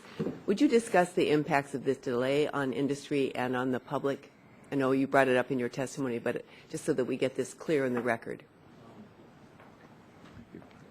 Congresswoman Capps, I think, as I was trying to explain earlier, that we do have some power companies that have gotten ahead of the curve, and yes, in some cases have made the decision to switch to gas.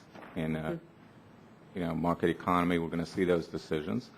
And some of that's driven by regulation. A lot of it's driven by the fact that gas is a cheaper fuel now. And I thought I'd read that Purdue had switched a boiler to gas that they were planning to build for that reason. In the state of Maryland, we've got very strict requirements. Hasn't seemed to affect the use of coal in the state. We still have big coal plants. It's just that they're well scrubbed and well controlled.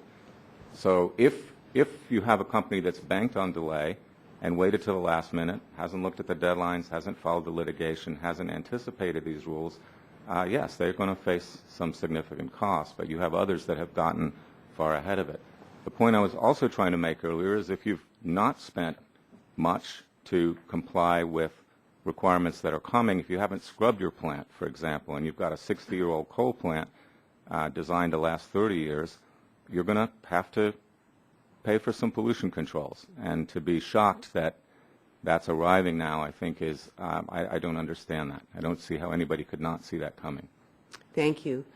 Given the importance of these regulations to public health, I would hope that any desire to understand the cumulative impacts of regulations would not in themselves become obstacles to their implementation. A cumulative estimate of regulatory impact can only have value if it is credible. I'm concerned that the report envisioned by this bill will be rife with uncertainties and will be attacked by all the stakeholders. As one example, which has come up before, coal ash.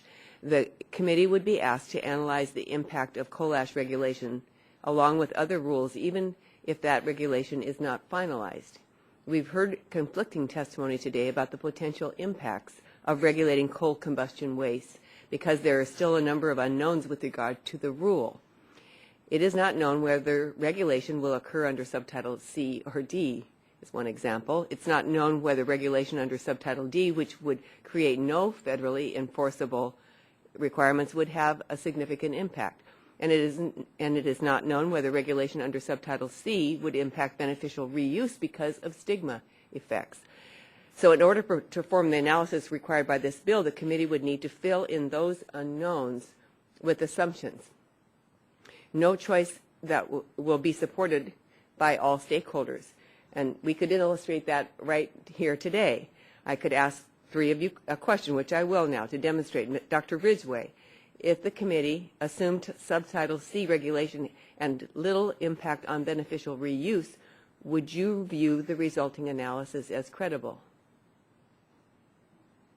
I'm not sure I can speak to that because I don't know what information goes into that analysis. That's exactly the point.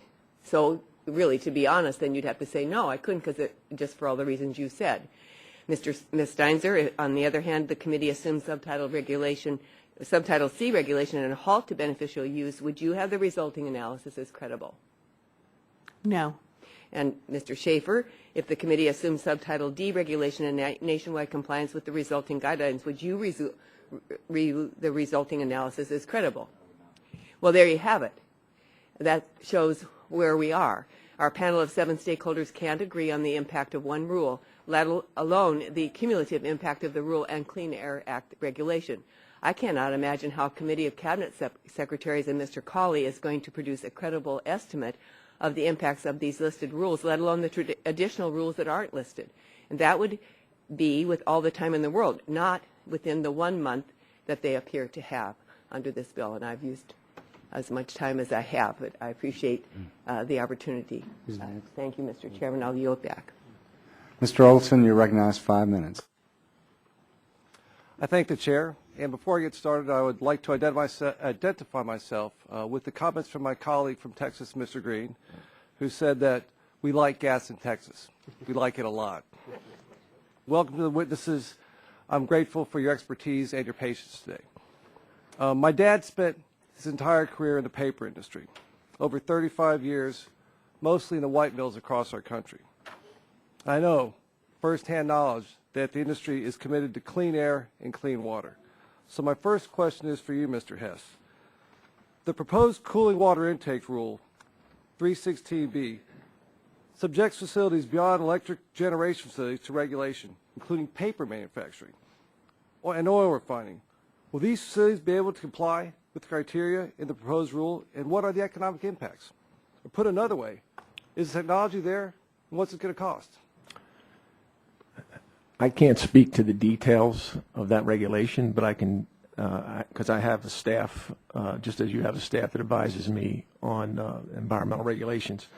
But I can tell you it's going to cost a lot, because the environmental regulations that we have implemented at Spring Grove to address the EPA MACT and other rules have cost $50 million at the end of the 1990s, and we're looking at $10 to $20 million for boiler MACT currently, and if the original MACT program is revised, we're looking at another $10 to $20 million.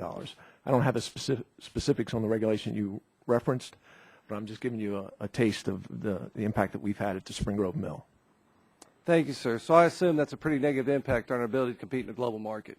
Yes, sir. That's the major concern that I have, is that we do compete in a global marketplace, and that all these costs, the cumulative costs, have to get passed through the supply chain, which makes us less competitive in the marketplace, makes imports in other countries have lower cost products, and at the end of the day, he who has the best product at the lowest cost wins. We can compete in a global marketplace if we're playing on a fair playing field, but today we're not, because no other country plans to regulate as the train wreck is coming. Yes, sir, and that's something we're here to stop. Mr. Siegel, my next question is for you, sir. In your opinion, do you think EPA has been proactive during the rulemaking process in explaining to stakeholders and the public the reasons for certain regulations and the potential job and economic impacts of those regulations? Well, the best thing to point to answer that question, Mr. Olson, is to look at the regulatory impact analysis that the EPA released when it advanced its rule. And it's a very, very curious document. I don't commend it to you. It's north of 500 pages, and it will cure any insomnia. But the good part about it is it really lays bare a lot of what's going on here. One of the critical assumptions the agency made, and that explains why they say the cost of that rule is much less than everybody else who's taken a look at this rule, is they make an assumption about certain technologies that could be used so that you wouldn't have to install scrubbers necessarily. So we thought this was very curious, because my clients actually make power. We know a thing or two about that technology, so we thought we'd take a look. And we follow, like with so many things, you have to follow the footnotes. And when you do, you find, there is no study on the technology they cited. There's a 5-page PowerPoint presentation that says as one of its recommendations, hey, we did a two-week study here. We ought to see if it's scalable and could actually be used on a power plant. And the EPA accepted that with 100% confidence in order to lower their cost assessment of the rule. If we had done that in a rulemaking comment, or worse yet, in one of our corporate reports on our earnings, Can you imagine the hue and cry that would have been raised? But apparently for EPA, when it cuts in their favor, making untransparent assumptions is a great way to reduce costs in your regulatory impact analysis. And that's just one example. We could have many other examples that would illustrate the point. I do want to make one other point, though, sir. We've heard over and over again, these companies have known for 20 or 30 years what the rules would be. They've been living high on the hog by simply not complying for the intervening 20 years. The trouble is there's a fundamental disagreement between Professor Steinzer and Mr. Schaefer. See, Mr. Schaefer says that 20 years in advance, you ought to know what all the details of the rule are just by looking at what the statutory obligation is. Ms. Steinzer says you can't possibly do an assessment, an economic assessment of a rule until you have a final rule, which, by the way, strikes me as reasonable. And it therefore strikes me that Mr. Schaefer is perhaps not so reasonable in suggesting that people have known for 20 years what their obligation was. I think he knows that, and I know that. I think all of you should know it too. Yes, sir. Thank you. And that's why I've introduced a bill to make sure that EPA puts a study in the numbers of job gains or losses from any regulation. And again, curious, that's not a word we want to use in the regulatory environment. Thank you for your time. Thank you, Mr. Olson. Mr. Inslee, you recognize 5 minutes. Thank you, Mr. Siegel. You represent something called the Electric Reliability Coordinating Council. How many companies are members of that coalition? I think 8. Approximately. And could you tell them, give us their names, please? Sure. Okay, thank you.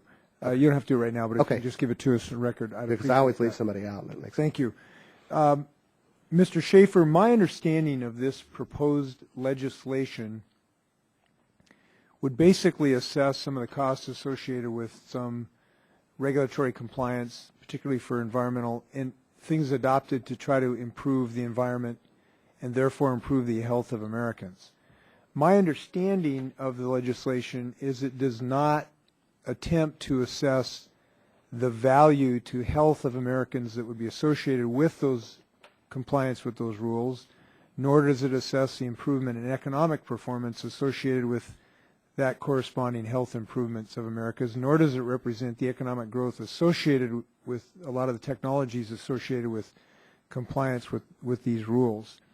I have to tell you, I just can't understand why we would, on any of these issues, look at just costs and not benefits, unless you would assume there's never a benefit of anything the government's ever done in human history. So I guess the question is my assessment of the legislation correct in that regard, and can you fathom any reason why we wouldn't want to look at benefits as well as costs? I haven't, Congressman, and I heard earlier that balance was the goal. I have a copy of the draft, and now I'm concerned that I may not have the right copy because I'm looking at the list of the things that the agencies would be required to study. I see no mention of health. I see no mention of the economic issues you just mentioned on the other side of the ledger, and it's possible I have the wrong copy or an earlier draft. So let me ask the panel. I think you have the right draft. Well, I have the list in front of me, and I heard Congressman Matheson suggest that health was in here, and I don't see it. So let me ask the panel, do any of the panels, I'm trying to figure out why we would ever embrace this idea of looking at just costs and not benefits of proposals. That just doesn't make sense to me unless you hold certain perceptions. So let me ask you this. Do any of the panel members believe that there's never been a benefit to human health that came from EPA regulations? Do any members believe that on the panel? Okay, so we're all on board that at least in some instances EPA helps Americans' health. So that's not a reason for not looking at the benefits. I would be open to any of you suggesting why, if we are trying to make intelligent decisions about hard regulatory decisions here, can anyone advance a reason to ignore an evaluation by the U.S. government of the benefits associated with any of these regulatory activities? Can anybody suggest a reason why we would only look at the costs? I'm searching for Mr. Siegel's raised his hand there. Well, you're not going to like me for suggesting this, but I will say this. I haven't formed an opinion yet. That's right. And that's why I fear that we'll be moving in that direction. But I'm going to suggest that it's hard to accumulate benefits of environmental rules, and let me explain why. You know, since I've come to Washington, almost every clean air rule claims particulate matter benefits as a reason to adopt that rule.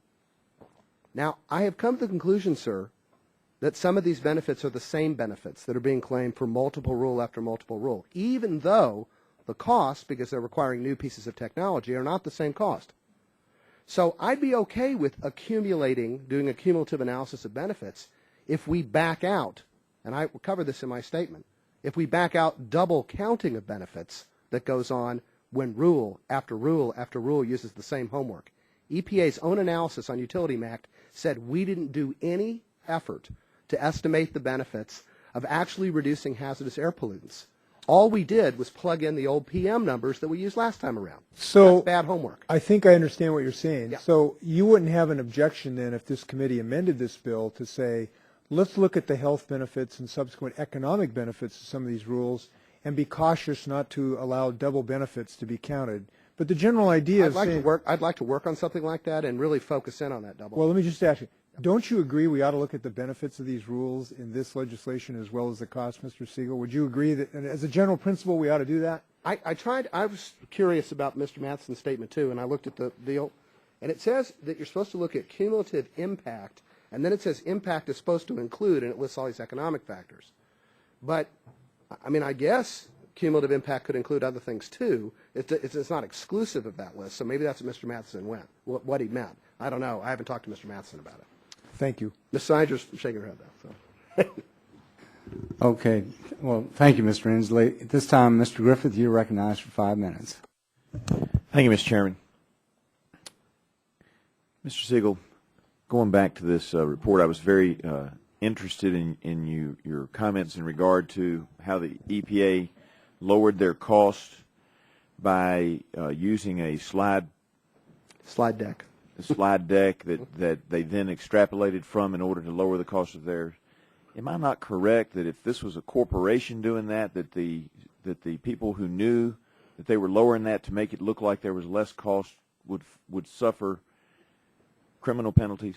I tell you, if it were a corporation and we based representations in our quarterly filings on something like that, we'd be in a world of trouble. If it were a law firm basing legal analysis on that, we'd be in a world of trouble. But the EPA felt pretty comfortable with it. But world of trouble includes criminal penalties, does it not? Actually, it's not my field of practice, but I wouldn't call you a liar. All right, thank you. And I'm not sure on each case, but it was my area of practice. All right. And let me shift gears. Mr. Hess, thank you very much for being here. Some of the folks on this committee who are getting to know me think that all we do in Southwest Virginia is coal because I talk about it all the time. Yes, sir. But we also have textiles and cellulose production and paper production. And most of the pressure on our industry in our area, and I want to know if this is true nationally, is from Scandinavia and South America. Would that be true nationally, or is that just my particular? That's part of the pressure. There's also pressure from Asia. I mean, from China as well. All right. And the little plant in my district that employs most of the folks in the or a lot of the folks in the Allegheny Highlands indicated that they had a chart similar to the one that we've got here from Edison with all the different things coming at them in the next few years. And if they get to a certain point, they're just not going to be able to survive the market pressures, and that they would probably have to move to properties in another country. Is that true nationally? You're finding that to be the same situation, that most of these companies, if all of these hit them at one time, they're just going to have no choice but to go somewhere else? I can guarantee you that as part of the options analysis that companies are going through, they're looking at whether they can maintain their operation within the United States. And because of the confusion that's associated with the rules and the uncertainty and the magnitude of change that's coming at the pace it's coming, it's impossible to plan appropriately in the business. And I can tell you right now, we're looking at possibility of boiler shutdown as well because of these type of rules. And not every plant can switch over to natural gas, can they? No, not every plant can switch over to natural gas. And clearly the Boiler Act rules are pushing plants towards natural gas. We're doing a natural gas study, but not every plant has the infrastructure to burn natural gas. In addition, You know, part of what makes a paper company successful is being able to burn biomass residuals. And there's a whole sister act with regard to biomass residuals being classified as solid Let me waste. underline that I also have a few of our furniture manufacturers have survived, and they do the same thing. They burn off the leftover biomass, the wood pieces that they don't use. And that is, I mean, that is what the president himself has encouraged business to do. It's a renewable resource, biomass. And we, with the regulations coming down with the sister regs about the biomass being classified as solid waste, it will trigger incinerator MAC for some of these plants and encourage them not to burn biomass, but instead convert to fossil fuel, which is exactly opposite of what the administration is pursuing. Let me switch to you, Dr. Ridgeway. We have some public universities that are in the same plight that Purdue is in, but I'm wondering if you can tell me, because I think it's true that there are a lot of independent, non-public universities and colleges, maybe not as big as Purdue, but who are in a similar plight, but they don't have anybody but the students to go to pay for this. Isn't that true? Because they don't have taxpayers that they can ask for increased money to pay for some of these things. Yeah, I honestly can't speak to the funding mechanisms of other institutions. I Okay. know our own process. But it would be, but you said earlier that you would have to go and ask the state for more money. If you don't have the state and all you have are the parents and the students who are going to the school, it would make sense, would it not, that they would end up having to bear the cost through higher tuition? It's possible, but I won't commit to that. All right. And it's possible that if the state doesn't have the money, that the trustees of any public institution, including Purdue, might be forced to ask the students for a tuition increase. Isn't that true? It's an avenue that's available. And so in essence, one thing that could be the result of this is higher tuition and making it more difficult for middle class and lower income families to be able for their children to get an education and thus damage America's future. Isn't that also true? You got to get the money from somewhere. Mr. Griffith, thank you very much, and that will conclude today's hearing. We appreciate all of you taking time to be with us. We do intend to continue to look at this legislation. I anticipate that we will try to move this legislation and look forward to working with all the members of the committee to make it the most effective that we can. And once again, I apologize to you all for the delay that we had during the votes, but we look forward to working with you on this issue and others as we move forward. And the record will remain open for 10 business days for additional material to be inserted. With that, the meeting is adjourned. Thank you.